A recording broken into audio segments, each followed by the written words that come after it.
नमस्कार, मैं हूं पवन और आप देख रहे हैं सत्यहिंदी.com। सत्य हिंदी का ऐप भी है जिसका लिंक डिस्क्रिप्शन में है। अब नजर डाल लेते हैं अब तक की तमाम बड़ी खबरों पर। एक राहत वाली खबर आई है। लैब में जानवरों और मानव कोशिकाओं पर किए गए एक अध्ययन से पता चला है कि ओमिक्रॉन कोरोना वायरस के डेल्टा वेरिएंट के मुकाबले कम खतरनाक है। सबसे बड़ी बात यह है कि इसमें सांस लेने में ज़्यादा दिक्कत नहीं होती है। चूहों पर किए गए एक परीक्षण से पता चला है कि ओमिक्रॉन सिर्फ नाक, गले और सांस की नली पर असर डालता है। ये फेफड़ों पर असर नहीं डालता है, जिससे सांस लेने में मरीज को तकलीफ महसूस नहीं होती। इस मेडिकल स्टडी में कहा गया है कि कोरोना वायरस के डेल्टा वेरिएंट के मुकाबले ओमिक्रॉन से फेफड़े में इन्फेक्शन नहीं के बराबर होता है। इसी तरह पेट में जलन का भी पता नहीं चलता। कोरोना की दूसरी लहर में ज़्यादातर मौतें सांस न लेने की वजह से हुई थी। वेंटिलेटर लगने के बावजूद कई लोगों की जान गई थी। गृह मंत्रालय ने शनिवार को कहा है कि 6000 से ज़्यादा एनजीओ ऐसे हैं जिनका FCRA लाइसेंस शुक्रवार रात को खत्म हो गया है। इनमें से अधिकतर एनजीओ की ओर से लाइसेंस को रिन्यू करने के लिए आवेदन ही नहीं किया गया। FCRA लाइसेंस के जरिए ही विदेशों से चंदा हासिल किया जा सकता है। गृह मंत्रालय ने कुछ दिन पहले ही Mother Teresa Missionaries of Charity का FCRA लाइसेंस रिन्यू करने से इनकार कर दिया था। कुल मिलाकर ऐसे एनजीओ की संख्या 12000 से ज़्यादा है जो अब विदेशों से चंदा हासिल नहीं कर सकेंगे। हरियाणा के भिवानी में आज पहाड़ दरकने से बड़ा हादसा हो गया। ये हादसा खनन वाले क्षेत्र में हुआ। भिवानी के डाडम पहाड़ पर आज सुबह ये हादसा हुआ। डाडम पहाड़ अरावली श्रृंखला का ही हिस्सा है। यहाँ पर लंबे समय से खनन किया जा रहा है। खनन वाले इलाके में सुबह अचानक पहाड़ हिल गया और उसकी चट्टानें दूर दूर तक जा गिरी। उसके नीचे वहाँ से गुजर रही करीब 15 गाड़ियाँ दब गई। एक माइनिंग मशीन भी दब गई है। तुरंत ये पता नहीं चल पाया है कि उसमें कितने लोग फंसे हैं, लेकिन 3 लोगों के मरने की सूचना है। साल के पहले ही दिन बेहद ख़राब खबर सामने आई है। वैष्णो देवी मंदिर में हुई भगदड़ में 12 लोगों की मौत हो गई है। ये मंदिर जम्मू के कटरा में स्थित है और बड़ी संख्या में श्रद्धालु हर बार नए साल के मौके पर यहाँ पहुँचते हैं। भगदड़ में 13 लोग घायल भी हुए हैं और उन्हें नज़दीक के अस्पतालों में भर्ती कराया गया है। पुलिस ने मौके पर पहुंचकर राहत और बचाव कार्य किया और भीड़ में फंसे लोगों को वहां से बाहर निकाला। घटना देर रात 2 से 3 बजे के आसपास हुई है। केंद्रीय गृह राज्य मंत्री नित्यानंद राय ने हादसे के बारे में कहा कि गेट नंबर 3 के पास कुछ युवकों में बहसबाजी हुई और उसके बाद भगदड़ मची। उन्होंने कहा कि प्रशासन के लोग वहां पर मौजूद थे, लेकिन बहसबाजी और झड़प की वजह से यह हादसा हो गया। हिंदू महासभा ने एक बार फिर महात्मा गांधी के हत्यारे नाथूराम गोडसे की पूजा की है। मध्य प्रदेश के ग्वालियर से एक वीडियो सामने आया है जिसमें महात्मा गांधी के हत्यारे नाथूराम गोडसे, नारायण आप्टे और इन्हें शरण देने वाले दत्तात्रेय सदाशिव परचुरे की आरती उतारी जा रही है। हिंदू महासभा के कार्यकर्ताओं ने धन्य है गोडसे, धन्य है आप्टे गाते हुए इनकी आरती उतारी और हिंदू सभा प्रचंड हो और भारत देश अखंड हो के नारे लगाए। हिंदू महासभा के पदाधिकारियों ने बताया कि महात्मा गांधी की हत्या में जब नाथूराम गोडसे और नारायण आप्टे को फांसी हुई थी, उससे पहले दत्तात्रेय सदाशिव परचुरे ने इन दोनों को ग्वालियर में अपने वहां शरण दी थी।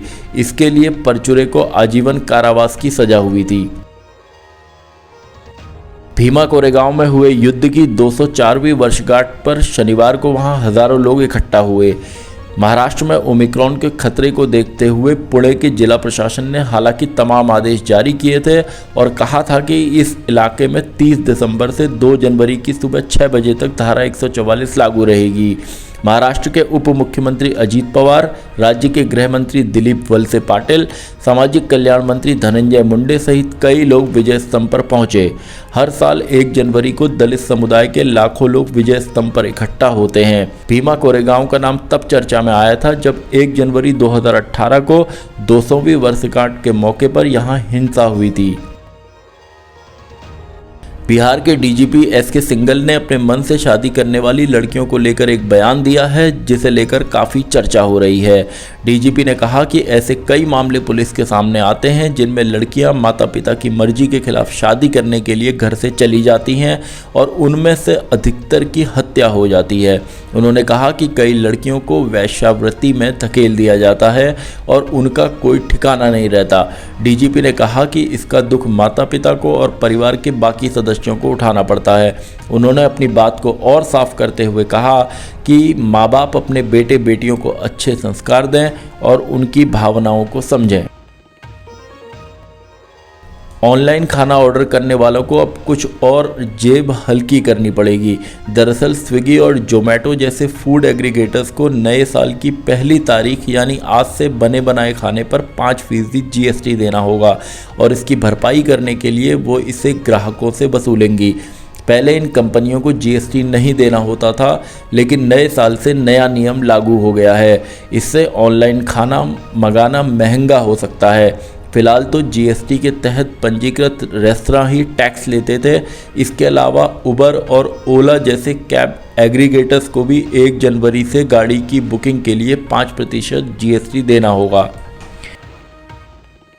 बीएसपी सुप्रीमो और यूपी की पूर्व मुख्यमंत्री मायावती अब बीजेपी के खिलाफ खुलकर बोलने लगी हैं। आज उन्होंने प्रदेश की योगी सरकार पर जमकर हमला बोला। उन्होंने कहा कि चुनाव की घोषणा होने पर ही बीएसपी अपना प्रचार शुरू करेगी। बीएसपी अध्यक्ष ने नए साल के मौके पर बुलाई गई प्रेस कॉन्फ्रेंस में आरोप लगाया कि मुख्यमंत्री से लेकर जितने भी बीजेपी के नेता और मंत्री रैलियां कर रहे हैं, वो सारी रैलियां सरकारी पैसे से हो रही हैं। उन्होंने कहा कि ये सरकारी पैसा गरीबों का है, जिसे उनके ऊपर खर्च किया जाना चाहिए, लेकिन उसे पार्टी के प्रचार के लिए बहाया जा रहा है। रैलियों में जुट रही भीड़ पर मायावती ने कहा कि इन रैलियों में सरकारी कर्मचारियों को बुलाकर भीड़ जमा की जा रही है। मायावती ने कहा कि चुनाव से पहले जो शिलान्यास और उद्घाटन किए जा रहे हैं, वो पहले किए जाने थे। 4.5 साल से इनकी याद क्यों नहीं आई। जम्मू कश्मीर में पुलिस ने राज्य के बड़े नेताओं को एक विरोध मार्च निकालने से पहले ही नज़रबंद कर दिया। ये विरोध मार्च गुपकार गठबंधन के नेताओं की ओर से परिसीमन आयोग की सिफारिशों के खिलाफ निकाला जाना था। हिरासत का विरोध करते हुए राज्य के पूर्व मुख्यमंत्री उमर अब्दुल्ला ने कहा कि नए साल में भी जम्मू कश्मीर की पुलिस लोगों को अवैध रूप से उनके घरों में बंद कर रही है और प्रशासन सामान्य लोकतांत्रिक गतिविधियों से भी डरा हुआ है। उमर अब्दुल्ला ने एक फ़ोटो ट्वीट करके कहा कि उनके घर के गेट के बाहर ट्रक खड़े कर दिए हैं और वे इसके खिलाफ धरना दे रहे हैं। उन्होंने लिखा है कि कुछ चीज़ें कभी नहीं बदलती। केंद्रीय स्वास्थ्य मंत्री मनसुख मंडाविया ने कहा है कि 15 से 18 साल की उम्र के बच्चों को वैक्सीन लगाने के लिए रजिस्ट्रेशन की शुरुआत हो गई है। स्वास्थ्य मंत्री ने लोगों से अपील की है कि वे अपने इस आयु उम्र वर्ग के बच्चों को वैक्सीन लगवाने के लिए उनका रजिस्ट्रेशन करवाएं। केंद्र सरकार ने कहा था कि इस आयु उम्र वर्ग के बच्चों को 3 जनवरी से वैक्सीन लगाई जाएगी। इसके लिए इन्हें कोविन ऐप पर खुद को रजिस्टर करना होगा। केंद्र सरकार ने कहा है कि बच्चों को इसके लिए स्टूडेंट आईडी कार्ड की जरूरत होगी। अब तक की खबरों में इतना ही। बाकी खबरों के लिए बने रहिए सत्य हिंदी के साथ। सत्य हिंदी का ऐप डाउनलोड करें गूगल प्ले स्टोर पर।